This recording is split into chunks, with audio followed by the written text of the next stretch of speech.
ભાવનગરની એલસીબી પોલીસે ફિલ્મી ઢબે જુગાર રમતા જુગારીઓ ઉપર ડ્રોન વડે રેડ કરી છે। મોતી તળાવ વિસ્તારના ખાર વિસ્તારમાં રેડ કરવામાં આવી હતી।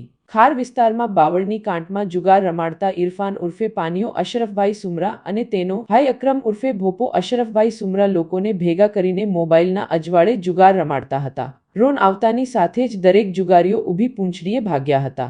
પોલીસે જાહિદ ઉર્ફે મોલાના અલીભાઈ સિદાતર, દિલીપભાઈ મફાભાઈ થારતિયા અને ઇમ્તિયાઝ રસુલભાઈ સમાને ઝડપી લીધા છે।